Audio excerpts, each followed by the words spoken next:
welcome to my channel. I'm a 200 level nursing student in the university, and yeah, I'm here to help you out. So in one of my previous videos, I explained all the courses we're going to be taking in this 200 level from first semester to second semester. I analyzed it.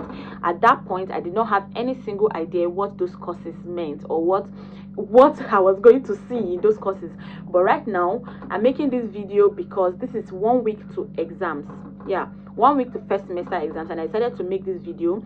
Okay, it is so unplanned, and I actually want to present it this way, so that you learn from my imperfections and not make those mistakes, because I'm also not going to repeat these mistakes again, especially in this next semester coming, and subsequently 300, 400 and 500 level, and above. So one of those courses that we took this semester is anatomy, gross anatomy of upper and lower limb. Okay, so this particular course, it was so bulky, I'm not going to lie to you. A total of 5 lecturers took us this course. Now what I did is that for every single lecturer that came in, I made sure to jot his part. We all know about jotting. Jotting is good, jotting helps, but how do you jot? So this is how I jot, and this is what works for me. It might work for you, it might not work for you. Okay, so this anatomy, some lecturers may give you slide, some may not give you slide, some may just come to class and just lecture and go, and expect you to make notes out of what they've said, or go and look for a source for textbooks and read. It is very important for you to know the textbook that your lecturer is using. So for example, now this is the brachial plexus, right? I try as much as possible not to write everything from the slide, and then not to write too little from the slide. Okay, so what I do is I first of all read the slide. I read everything on the brachial plexus. For example, in the introduction part, I read everything, and then what I understand from it is what I jot, and also with some key points I just write them down. Then I also go ahead to continue on the branches of the brachial plexus. If you've not studied brachial plexus before, you may not understand what I'm talking about, but if you have an idea, the brachial plexus has cords, branches, trunks, divisions, and all of that. So I read first, understand it before jotting, not just jotting directly from the slide or directly from the textbook. Read first, understand it, jot it down. And I jot it down in my own words, because I'm not the kind of person that can read directly from the lecturer's slide and write it back directly in test or exams. I don't have that kind of memory to cram, even though there are some things that you must cram. They are going to even tell you that this one you must cram it, this one you must know it, this one you must understand it. So I just do not know how to, guys. It's usually a huge challenge for me to cram. So everything here I wrote, it is in my own words. It's like my own understanding. It's just like you going to go and source for information or raw data from somewhere and coming to do your documentation, like more like you writing a book. So you know that thing belongs to you. You can never forget it. Okay, so sometimes I even do drawings of things that I do not want to forget. Like this is the scapula, this is the clavicle, this here are just like the muscle insertions and the muscle origins. Okay, so let me show you something else again. Now it says applied anatomy of the brachial plexus. Okay, applied anatomy, like when there's a problem to any part of the brachial plexus, what could it result to? So now I just wrote injury to the branches at various points. Erb's paralysis, like for example this Erb's paralysis, I just wrote like 3 applied anatomy, and then I just wrote the nerve that is implicated and the root value of the nerve. Klumpke's paralysis. Now all of this I have read them. This is another way again I jot. I don't necessarily have to jot everything that I understand. Some things I understand, I don't have to write it down again. Like now Erb's paralysis, everything about Erb's paralysis, I can just literally just tell you. But reading it from my jotting, I remember Erb's paralysis, I'll be like, okay, this is that. Okay, so now during the course of all my jottings, I try as much as possible to make it so clear. I have literally carried someone's jotting that I was not just the only one. I could not just read because there were so many shorthands, so many abbreviations.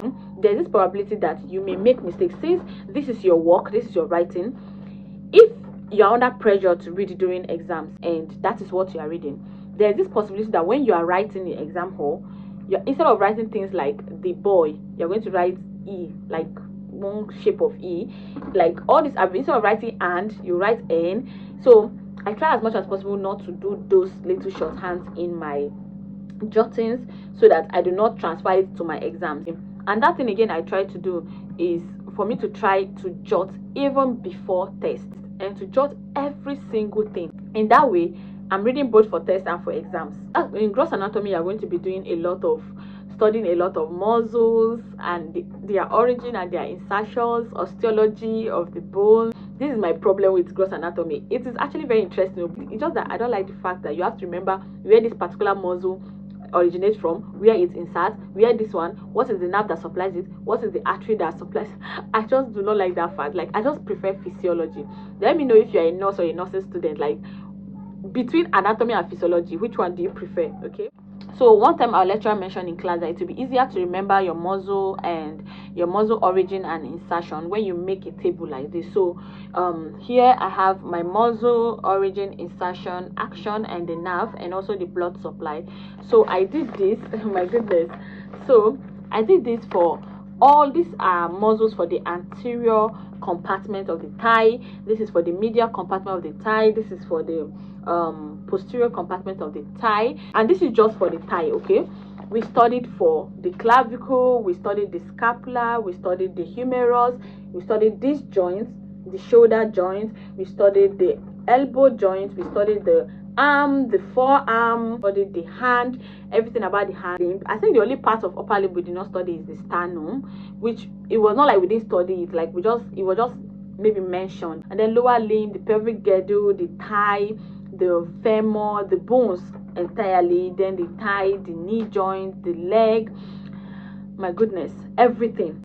Now this is just anatomy. I also did it for physiology, I did it for biochemistry. Okay, anatomy is like the course that gives me more problems, so that's why I'm emphasizing more on anatomy. For some people it's physiology, and I don't know why. Physiology is just so interesting. Anyway, so one major mistake that I have made so far this semester is the fact that I did not jot or I did not make notes for all my courses. See, the moment you start, let me not say for 100 level is preliminaries, but once you get to 200 level, make sure you jot every single thing. Like, okay, for our physiologists, you're going to say like one physiology is reproductive and endocrine physiology. So a lecturer is going to come and take the whole of reproductive physiology, and that lecturer is going to take the whole of endocrine physiology. You see, these two makes one course, right? So I made the mistake of reading like reproductive because of the way it was so interesting. I just did not even jot. I was just reading, like, this kind of, should I call it abstract reading, this reading where you just be reading and enjoying and understanding, thinking that you know it. My dear, you are going to forget it. You will forget it. When the test came, to be honest, I forgot it because I was reading other things. I was reading anatomy, I was reading different other things at the same time. So I just read through, and I thought that since it was interesting and I understood it, if I come to class I'll be able to remember so many things. There are a lot of things that I don't remember because the way the questions came, it was more like it was filling the gap. Look, I used to think before that questions that come in filling the gap or objectives or true or false, I used to think they were like the simplest kind of exams. My goodness, most of the tests that I did not do well in this semester are tests of courses that I did not jot down or I did not make notes of. I will never make the mistake next semester not to jot everything. I will jot everything. I will make my own notes because your own notes will always stick in your head. Now, anyway, so for those courses that I was not able to jot for them, I'm still not going to jot them, but I'm going to put more effort in reading them again over and over and trying to remember it. That's just the only thing I can do for now because I can't start to jot anything. It's just 1 week to exams, or technically maybe 5 days to exams right now. So I'll just make do with what I have, but please do not make this mistake. And that is why at the beginning of this video I said I want to present this video. I want to present how disorganized I am.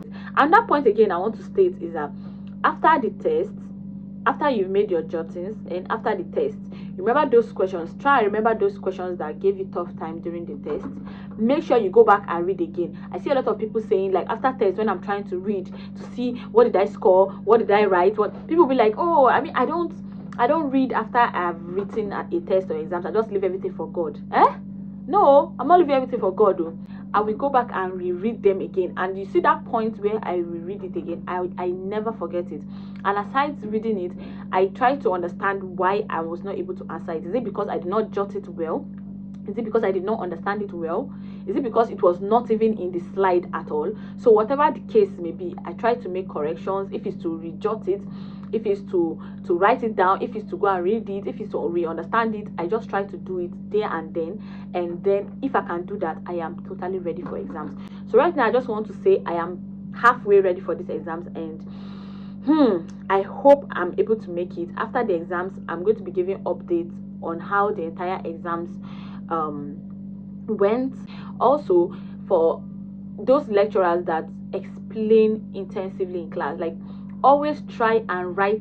If you're a fast writer, this is for fast writers, always try and write it word for word from the lecturer's mouth. I've done that for some of my physiology lecturers, word for word, like as they explain. Even the jokes they make, I write it. Even the unnecessary things they say, I write it. When I come to read it, it's usually more like me listening to the lecturer over again, and once I've understood that, I don't have to put so much effort in reading their slide. And even when I'm reading the slide, it will be way easier for me to be able to judge, because one thing about lecture is that thing they mention in class, just know that is the most important thing. So if they did not mention something in class and you see it in the slide, the probability of that thing appearing in any test or exam is very slim. So even you two now, you're going to know where to focus on and where not to focus on. I've presented this video in the most disorganized manner because I was actually reading and I was like, no, I need to share this video. I need to share this video for people to see this and not make all these mistakes. So yeah, thank you so much for watching this video. Please, if this was helpful and if you really want to be getting information about being a nursing student entirely, anything about nursing, even my lifestyle as a nursing student, okay, please consider subscribing to this channel. And if you have any questions or any contributions, please drop it in the comment sections. Other people might come to the comment section to also hear from other nurses or other nursing students. Also, I remember your seniors are one of your best bets at passing any course in the university. So try and listen to your seniors. This thing I just said to you is something any of our seniors could have said to us. I don't think any senior mentioned this to me, maybe because I was not really close to them at that time, 100 level, or maybe I don't stay in the hostel. Those of you that know me, I'm married, I have a toddler, a very active toddler. You guys, that is even one of the main reasons why I was not able to jot properly, because sometimes when I'm rested at home and I just want to read, I just want to jot, it's either mommy this, mommy that, mommy this, I'm hungry, I want to eat, I want to pee, I want to poo, so it just affected me. But hopefully toddler will never remain toddler forever. Toddler is going to grow and become wiser, and things will become better for me. So yeah, I'll see you guys in my next video. Please subscribe, like this video, drop your comments, and I'll see you in my next video. Okay, bye bye.